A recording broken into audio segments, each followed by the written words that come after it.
नमस्कार प्रिय विद्यार्थियों, आज की क्लास में हम बीए सेकेंड सेमेस्टर सोशियोलॉजी के आज हम यूनिट 4 को भी कंप्लीट करा रहे हैं और शेष इसके जितने भी बची आपकी यूनिट आपकी बच रही हैं उनको हम बहुत ही शीघ्र इसी फरवरी माह में इसका हम पूरा का पूरा सिलेबस हम कंप्लीट करा देंगे।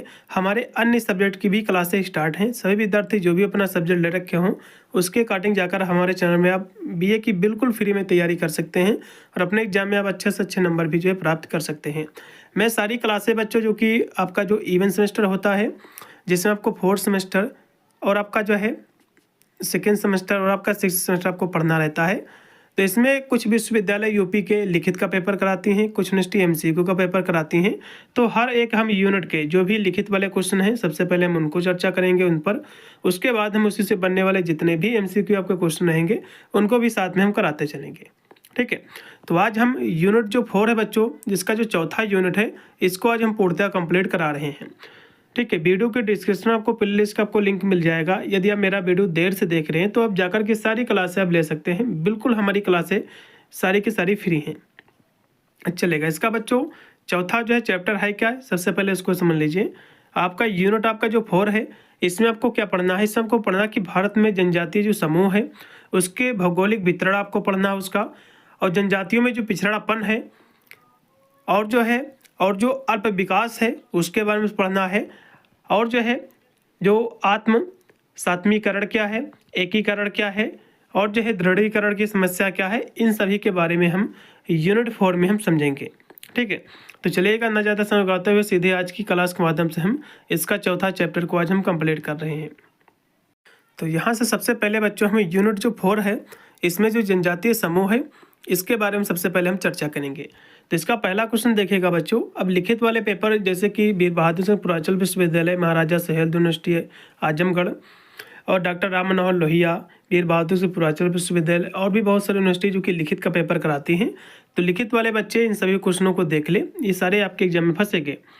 तो जैसे कि इसका पहला क्वेश्चन दिया हुआ है कि जनजाति का अर्थ क्या होता है, इसकी परिभाषा क्या है, इसको समझ लीजिए सबसे पहले।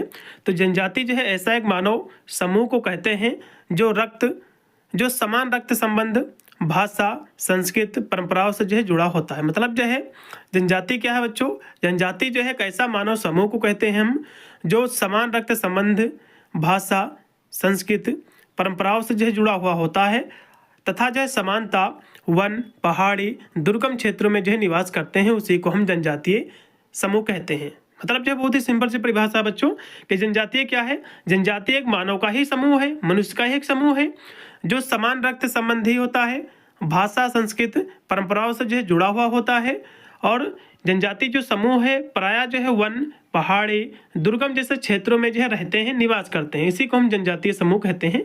बहुत ही जो है इसकी अच्छी सी परिभाषा है। यहाँ से बहुत सारे विद्वान हैं जिसमें से जो कि रेड क्लिफ ब्राउन महोदय लिखते हैं कि जनजातीय ऐसे जो है लोगों का समूह है जो आपसी सामाजिक संबंधों, सामान्य संस्कृति नियमों से जो है बंधा होता है, उसी को हम जनजातीय समूह कहते हैं। ठीक है, तो इन दोनों में से आपको कोई भी परिभाषा लिख देना है।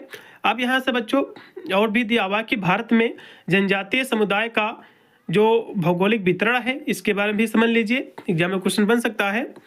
तो भारत में जनजातीय समुदाय देश की प्राचीन जनसंख्या का एक महत्वपूर्ण हिस्सा है और जिसका जीवन प्राकृतिक, वन, परंपरागत संस्कृति से जो है जुड़ा हुआ है। मतलब जो है जो जनजातीय समूह बच्चों ये जो है प्राकृतिक से जो है जुड़ा हुआ है, क्योंकि ये अधिकतर जो है वनों में ही रहते हैं।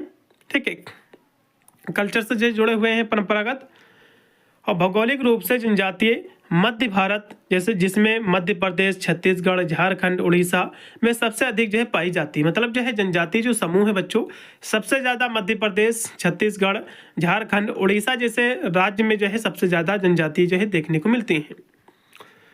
और जहाँ जो है जनजातियों में बहुत सारे इसके समूह है, जनजातियों में इसकी प्रजातियाँ हैं। ठीक है, जाति जिसको हम कह सकते हैं, तो जिसमें से जैसे कि गोंड, संथाल, भीर जनजाति जो है, मुंडा, ये सब क्या है प्रमुख जो है जनजातियाँ हैं भारत की। और उत्तर पूर्वी भारत में नागा, मिजो और जो है खासी, गारो जनजातियाँ भी जो है निवास करती हैं। पश्चिम भारत में भील और गरासिया तथा दक्षिण भारत में टोडा, इरुला और जो है कुरुम्बा जैसी जनजातियाँ जो है पाई जाती है। और इन जनजातियों का वितरण जो है प्राकृतिक संसाधनों, ऐतिहासिक पृथक्करण, सामाजिक सांस्कृतिक कारणों से प्रभावित रहा है और जिससे जो है उनकी विशिष्ट पहचान और जीवन शैली जो है बनी रही है। अब यहाँ से जनजातियों में जो पिछड़ापन है बच्चों, इसकी समस्या क्या है? तो जनजातियों का पिछड़ापन मुख्यतः अशिक्षा, आर्थिक जो है संसाधनों की कमी और भौगोलिक अलगाव के कारण जो हुआ है। मतलब जो है जनजाति जो समूह है बच्चों, इसमें जो है पिछड़ापन क्यों है, गरीब इतने क्यों हैं? तो इसका मेन कारण है बच्चों, ये पढ़े लिखे नहीं होते हैं, इनके पास संसाधनों की कमी है, भौगोलिक अलगाव के जो है कारण, मतलब जो है अलग भौगोलिक कारण जो है अन्य लोगों की तुलना में अलग रहते हैं, वनों में निवास करते हैं और परंपरागत जो है आजीविका साधनों पर जो निर्भरता और आधुनिक जो है अवसरों की सीमित उपलब्धता से इन स्थिति को और गंभीर जो है बनाया है। सरकारी योजनाओं के बावजूद सामाजिक आर्थिक विकास अपेक्षित स्तर तक जो है नहीं पहुंच पाया है। मतलब जो है जैसे कि सरकार बहुत सारी योजनाएं चलाता है तो इनके पास तक बहुत सारी योजनाएं नहीं पहुंच पाती हैं। उसके बाद है जनजातियों में जो है आत्मसातीकरण की समस्या। तो आत्मसातीकरण की प्रक्रिया में जनजातीय मुख्यधारा समाज की संस्कृति अपनाने के लिए बाध्य होती है और इससे जो उनकी जो मूल भाषा है, जो उनकी परंपराएं हैं, जो संस्कृत पहचान है, इसके लुप्त होने का खतरा भी जो है बढ़ता है और असंतुलित आत्मसाती संस्कृति शोषण, अस्मिता संकट को जो है जन्म देती है। अब यहाँ से जनजातियों में एकीकरण सुदृढ़ीकरण जो है इसको समझ लीजिए। तो जनजाति एकीकरण का तात्पर्य ऐसे दशा से है जिसमें जनजातियां समाज की मुख्य धारा के अंतर्गत अपना विकास इस प्रकार से करने का प्रयास करने लगती है जो उनकी संस्कृत आत्मसम्मान के अनुकूल हो। मतलब जो है जनजातियों में जो एकीकरण होता है, जो एक दूसरे की मदद होता है, तो ये अपने ही समुदाय का विकास करने पर इनका जो है जोर रहता है, अपनी कल्चर पर, आत्मसम्मान पर, उसी के अनुकूल ये रहते हैं। भारत में जैसे शिक्षा के प्रसार में लोकतांत्रिक शक्तियों के प्रभाव से जनजातियों में जागरूकता बढ़ी है। उन्होंने अपने सांस्कृतिक प्रतिमान के अंदर रहते हुए भी अपने आप को इस तरह से संगठित करना आरंभ कर दिया है जिससे दूसरे समुदाय के समान उनकी एक पृथक पहचान बनी रही है और शोषण के विरुद्ध आंदोलन, अपने समुचित अधिकारों के लिए शक्ति प्रदर्शन, क्षेत्रीय स्वतंत्रता की मांग जो है जनजातियों में सुदृढ़ीकरण की जी प्रवृत्तियों को जो है स्पष्ट करती है। अब यहाँ से बच्चों जनजातियों के कल्याण के लिए संवैधानिक जो प्रावधान है सरकार के द्वारा, इसमें क्या कहा गया है? हमारा जो आर्टिकल 15 है, 15(4) के तहत अन्य पिछड़े वर्गों की उन्नति के लिए विशेष प्रावधान है। इसमें से अनुसूचित जनजातियां भी शामिल है, ठीक है। और अनुच्छेद जो आपका 29 है, इसमें अल्पसंख्यकों के हितों का संरक्षण, जिसमें अनुसूचित जनजातियां भी शामिल है। और अनुच्छेद आपका जो 46 है, इसमें जो है राज्य लोगों के जो कमजोर वर्ग है और विशेष रूप से जो अनुसूचित जातियां है, अनुसूचित जो जनजातियां है, इसके शैक्षिक और आर्थिक हितों को विशेष देखभाल के साथ बढ़ावा देगा और सामाजिक अन्याय और सभी प्रकार के जो सामाजिक अन्याय हैं उनसे उनकी जो है रक्षा करेगा। और जो है यहाँ से अनुच्छेद जो 350 है, इसमें विशिष्ट भाषा, लिपि, संस्कृत के संरक्षण का अधिकार जो है देता है। मतलब जो जनजातियाँ हैं उनकी जो भाषा है, उनकी जो लिपि है, उनकी जो कल्चर है, उसके संरक्षण का भी अधिकार जो है आर्टिकल 350 देता है। अब यहाँ से राष्ट्रीय सुरक्षा की यदि हम बात करें तो आर्टिकल जो 330 है बच्चों, इसमें लोकसभा में अनुसूचित जनजातियों के लिए सीटों का आरक्षण भी जो है दिया गया है। और अनुच्छेद जो 332 बच्चों, ये राज्य विधानसभाओं में अनुसूचित जनजातियों के लिए सीटों का संरक्षण ये भी प्रदान करता है। और अनुच्छेद 343 के तहत बच्चों जो पंचायत में सीटों का संरक्षण ये भी जो है दिया गया है इनके लिए। अब यहाँ से प्रशासनिक सुरक्षा क्या है बच्चों?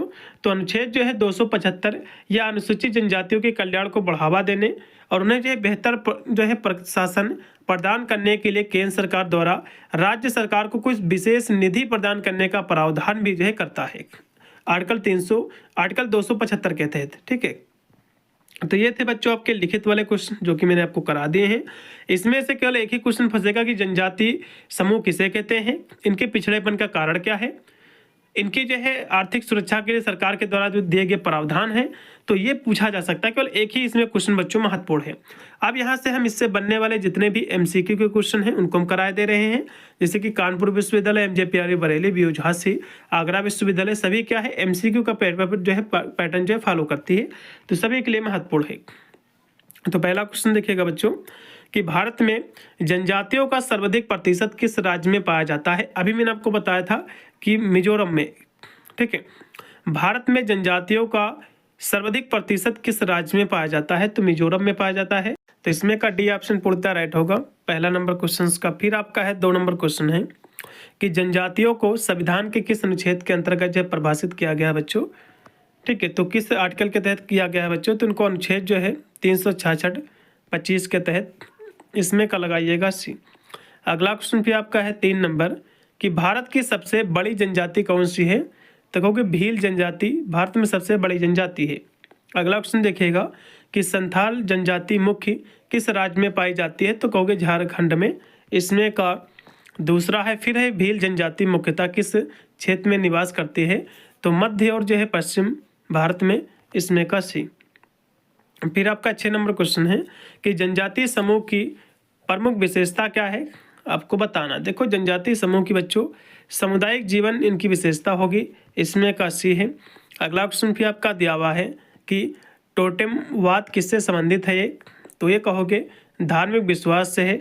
इसमें का बी है। फिर आपका 8 नंबर क्वेश्चन है कि गौड़ जनजाति का प्रमुख निवास क्षेत्र कौन सा है, तो मध्य प्रदेश है। इसमें का दूसरा है फिर जनजातीय समूह में विवाह का प्रमुख रूप क्या है, तो विवाह का जनजातीय समूह में बच्चों ये सभी विवाह होते हैं, ठीक है। अरेंज्ड विवाह जो है, प्रेम विवाह, बहुविवाह सभी भैया होते हैं। इसमें का डी। फिर है कि डुगार या कोध जनजाति किस राज्य में पाई जाती है, आपको बताना है। तो बच्चों उड़ीसा में पाई जाती है। इसमें का पहला लगा दो। फिर आपका है 11 नंबर क्वेश्चन है कि भारत में जनजातीय जनसंख्या का अनुमानित प्रतिशत कितना है बच्चों, तो 8.6 है। इसमें का बी। फिर है जनजातियों का प्रमुख आर्थिक आधार क्या है, तो कृषि और जो है वनोपज है। इसमें का सी। फिर आपका है 13 नंबर क्वेश्चन है कि नागा जनजातियाँ मुख्यतः जो है कहाँ पाई जाती हैं, नागा जनजातियाँ मणिपुर नागालैंड में। इसमें का पहला है। फिर देखिएगा आपका 14 नंबर क्वेश्चन आपका है कि जनजातीय समूह में भूमि का स्वामित्व समानता होता है, तो सामुदायिक होता है बच्चों। इसमें का बी। फिर आपका 15 नंबर आपका क्वेश्चन है कि भारत की पहली जनजातीय महिला राष्ट्रपति कौन बनी है, तो द्रौपदी मुर्मू बनी है। इसमें का बी। सभी लोग उनको जान रहे होंगे। अगला देखिएगा कि खासी जनजाति की विशेषता क्या है बच्चों, इसकी विशेषता है मात्र सत्तात्मक जो व्यवस्था है। जैसे कि समाज जो है पितृसत्तात्मक है, पिता के बाद ही जो कि बेटा उसका गद्दी पे बैठता है, उसी प्रकार इस जनजाति में मात्र सत्तात्मक व्यवस्था है, ठीक है। अगला देखिएगा तो पितृसत्तात्मक मतलब ये भी होता है जैसे कि आप जो है समाज पितृसत्तात्मक है, तो इसमें जो भी पिता होगा, तो माता चाहे किसी भी कास्ट की हो, किसी भी धर्म की हो, तो पिता से का ही पक्ष लिया जाएगा। पिता जिस धर्म का होगा उसी धर्म के कहलाएंगे उसके बच्चे। तो ठीक उसी प्रकार से वहाँ पर माता की व्यवस्था है, माता जिस धर्म की होगी उसी धर्म के जो बच्चे कहलाएंगे, ऐसी व्यवस्था है उसमें। फिर देखिएगा कि जनजातीय विकास हेतु वन अधिकार अधिनियम जो किस वर्ष लागू हुआ बच्चों, तो 2006 में। ये भी क्वेश्चन आपके एग्जाम में बनेगा, ठीक है। फिर है कि जनजातीय पंचायत को क्या कहा जाता है, तो इसको बच्चों हम यामा सभा कहते हैं। इसमें का पहला है। फिर है टोडा जनजाति कहाँ पाई जाती है, तमिलनाडु में। इसमें का बी। फिर है जनजातीय समाज में सामाजिक नियंत्रण का प्रमुख साधन क्या है, तो परंपरा और जो है रीति रिवाज है उनकी। इसमें का सी है। फिर है जनजातियों की प्रमुख सामाजिक समस्या कौन सी है, तो भूमि से विस्थापन है। अगला देखिएगा कि जनजातियों में शिक्षा के निम्न स्तर का प्रमुख कारण क्या है बच्चों, तो कहोगे भाषा समस्या भी है, गरीबी भी है, दूर निवास क्षेत्र सभी हैं। इसमें का डी। फिर है जनजातीय समाज में स्वास्थ्य समस्याओं का प्रमुख कारण क्या है बच्चों, तो कुपोषण है। इसमें का बी। फिर है जनजातीय क्षेत्रों में साहूकारों के द्वारा शोषण को क्या कहा जाता है, इसको हम आर्थिक शोषण कहते हैं। इसमें का बी है। फिर है सांस्कृतिकरण की अवधारणा किस समाजशास्त्री ने दिया था, तो एम.एन. श्रीनिवास ने। इसमें का सी। फिर आपका है कि घुर्रे के अनुसार जनजातियाँ क्या है, तो जनजातियाँ इनके अनुसार जो पिछड़े हिंदू हैं। घुर्रे जी मानते हैं कि जो जनजातियाँ हैं ये पिछड़े हिंदू ही हैं। अगला देखिएगा कि जनजातियों में बेरोजगारी का प्रमुख कारण क्या है, तो शिक्षा का अभाव, भूमि का ह्रास, कौशल की कमी, ये सभी हैं। इसमें का डी है। फिर है एलपी विद्यार्थी ने जनजातियों के अध्ययन में किस अवधारणा पर बल दिया है? तो सांस्कृतिक संपर्क की अवधारणा पर। इसमें का सी है। फिर जनजातीय समाज में नशाखोरी की समस्या मुख्यतः जो है किससे जुड़ी हुई है? तो इसकी समस्या बच्चों जो है परंपरागत मद्यपान से जुड़ी हुई है। इसमें का बी। फिर है जनजातीय विकास का मुख्य उद्देश्य क्या है? तो जीवन स्तर में सुधार है। इसमें का सी है। एमएन। फिर इसमें दिया कि एससी दुबे ने किस क्षेत्र में जनजातीय अध्ययन किया है? तो मध्य प्रदेश में किया है जनजातीय अध्ययन। फिर है जनजातियों के विस्थापन का मुख्य कारण क्या है? तो औद्योगिक जो है परियोजनाएं हैं। इसमें का बी है। फिर है एकीकरणवादी दृष्टिकोण का समर्थन किसने किया है? तो घुर्रे जी ने किया है। इसमें का बी है। फिर है वैरियर एल्विन किस जो है नीति के समर्थक थे बच्चों? तो पृथक्करण नीति के। इसमें का बी। अगला क्वेश्चन भी आपका कि जनजातीय क्षेत्र में ऋणग्रस्तता का मुख्य कारण क्या है? तो साहूकारी व्यवस्था है बच्चों। इसमें का सी है। अगला क्वेश्चन भी आपका आदिवासी पंचशील की अवधारणा किससे संबंधित है? आपके एग्जाम में क्वेश्चन बनेगा। तो ये अवधारणा बच्चों जवाहरलाल नेहरू जी से संबंधित है। इसमें का पहला लगा दो। फिर आपका है जनजातीय समाज में सामाजिक परिवर्तन का प्रमुख कारण क्या है? तो कहोगे शिक्षा है, क्योंकि शिक्षा के माध्यम से है जनजातीय समाज में सामाजिक परिवर्तन आ रहा है। अगला देखिएगा, मजूमदार ने जातीय अध्ययन के किस पद्धति पर बल दिया है? तो क्षेत्रीय अध्ययन पर। इसमें का सी है। जनजातीय समाज में सांस्कृतिक विघटन का प्रमुख कारण क्या है? तो कहोगे शिक्षा, मशीनरी गतिविधियाँ, नगरीकरण, ये सभी हैं। इसमें का डी लगाओ। फिर है जनजातीय पहचान संकट का मुख्य कारण क्या है बच्चों? तो इसके सभी कारण है वैश्वीकरण, सामाजिक संपर्क, आधुनिकीकरण, ये सभी हैं। इसमें का डी। फिर है जनजातीय आत्मनिर्भरता का संबंध किससे है बच्चों? तो स्थानीय संसाधनों के उपयोग से। इसमें का बी है। फिर जनजातीय समाज में राजनीतिक जागरूकता बढ़ने का कारण क्या है? तो शिक्षा, आरक्षित नीति, लोकतांत्रिक संस्थाएं, ये सभी हैं। इसमें का डी है। फिर भारत में किस राज्य में अनुसूचित जनजातियों की जनसंख्या सबसे अधिक है? तो मध्य प्रदेश में। अगला भी आपका है कि निम्नलिखित में से कौन सी जनजाति अपनी पारंपरिक झूम खेती के अभ्यास के लिए जानी जाती? तो झूम खेती कौन सी जनजाति करती है बच्चों? तो संथाल जनजाति करती है। अगला क्वेश्चन भी आपका कि जारवा जनजाति मुख्य रूप से किस भारतीय क्षेत्र में पाई जाती है? तो अंडमान निकोबार द्वीप समूह में।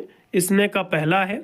फिर है बिरहोर जनजाति मुख्य रूप से किस राज्य में पाई जाती है? तो झारखंड में। फिर है कि खासी हिल्स भारत में किस राज्य में स्थित है? आपको बताना है। तो बच्चों ये मेघालय में स्थित है। इसमें का पहला लगाओ। फिर है कि कौन सा आदिवासी समुदाय बांस और बेत शिल्प में अपने कौशल के लिए जाना जाता है? ठीक है, तो ये खासी जनजाति। अगला भी आपका है कि समावेशी विकास का अर्थ क्या है बच्चों? तो सभी वर्गों का विकास। इसमें का सी। फिर आपका लास्ट में 50 नंबर क्वेश्चन है कि जनजातीय समस्याओं के समाधान के लिए सबसे आवश्यक क्या है बच्चों? तो सांस्कृतिक संवेदनशीलता। इसमें का सी। तो ये थे बच्चों आपके 50 क्वेश्चन जो कि मैंने आपको कराए। अब यहाँ से हमारा यूनिट जो है 5 हमारा स्टार्ट हो जाएगा। हम सभी यूनिट के, ठीक है, हम सभी यूनिट के 50-50 हम MCQ करा रहे हैं।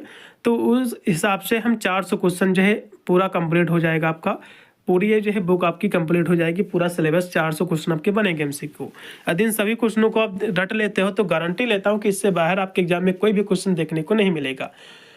और सभी विद्यार्थी चैनल से जुड़े रहेगा। हर एक क्लास हमारी स्टार्ट है, अब जाकर के क्लासें ले लीजिएगा। हमारी सारी की सारी क्लासें फ्री है, आपको कोई भी चार्ज देने की बिल्कुल भी आवश्यकता नहीं है। मिलता है वीडियो के लिए, तब तक सभी को thank you for watching this video.